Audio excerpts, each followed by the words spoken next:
بسم الله الرحمن الرحيم. الرحمن علم القرآن، خلق الإنسان علمه البيان. الشمس والقمر بحسبان، والنجم والشجر يسجدان. والسماء رفعها ووضع الميزان، ألا تطغوا في الميزان، وأقيموا الوزن بالقسط ولا تخسروا الميزان. والأرض وضعها للأنام، فيها فاكهة والنخل ذات الأكمام، والحب ذو العصف والريحان. فبأي آلاء ربكما تكذبان؟ خلق الإنسان من صلصال كالفخار، وخلق الجان من مارج من نار. فبأي آلاء ربكما تكذبان؟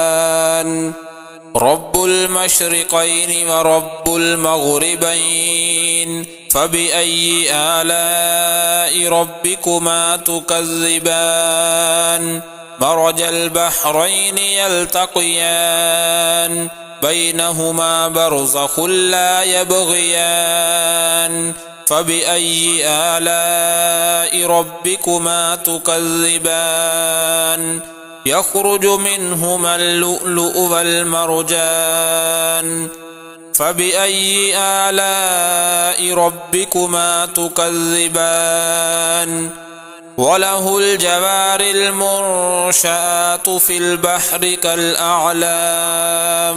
فبأي آلاء ربكما تكذبان؟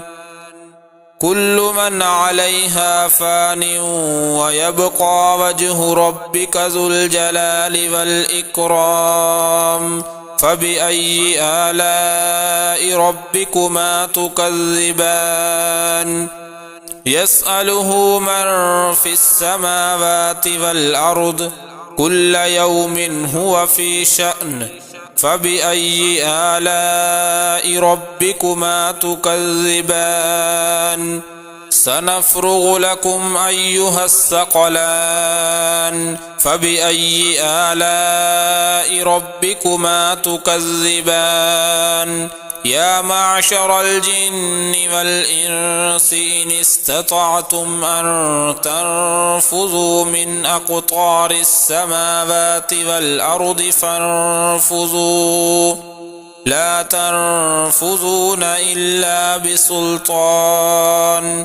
فبأي آلاء ربكما تكذبان؟ يرسل عليكما شواظ من نار ونحاس فلا تنتصران. فبأي آلاء ربكما تكذبان؟ فإذا انشقت السماء فكانت وردة كالدهان. فبأي آلاء ربكما تكذبان؟ فيومئذ لا يسأل عن ذنبه إنس ولا جان. فبأي آلاء ربكما تكذبان؟ يعرف المجرمون بسيماهم فيؤخذ بالنواصي والأقدام. فبأي آلاء ربكما تكذبان؟ هذه جهنم التي يكذب بها المجرمون، يطوفون بينها وبين حميم آن. فبأي آلاء ربكما تكذبان؟ ولمن خاف مقام ربه جنتان، فبأي آلاء ربكما تكذبان ذواتا أفنان فبأي آلاء ربكما تكذبان فيهما عينان تجريان فبأي آلاء ربكما تكذبان فيهما من كل فاكهة زوجان فبأي آلاء ربكما تكذبان متكئين على فرش بطائنها من استبرق وجنى الجنتين دان فبأي آلاء ربكما تكذبان فيهن قاصرات الطرف لم يطمثهن إنس قبلهم ولا جان فبأي آلاء ربكما تكذبان كأنهن الياقوت والمرجان فبأي آلاء ربكما تكذبان هل جزاء الإحسان إلا الإحسان فبأي آلاء ربكما تكذبان ومن دونهما جنتان فبأي آلاء ربكما تكذبان مدهامتان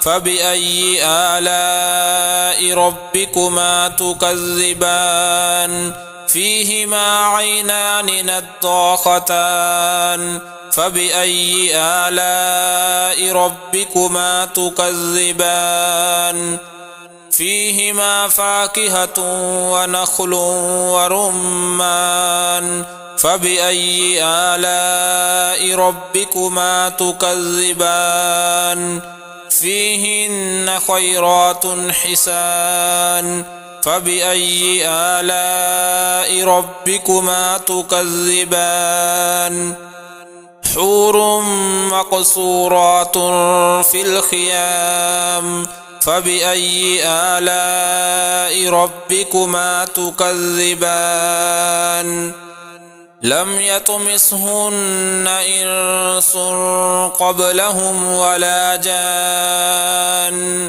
فبأي آلاء ربكما تكذبان متكئين على رفرف خضر وعبقري حسان فبأي آلاء ربكما تكذبان تبارك اسم ربك ذي الجلال والإكرام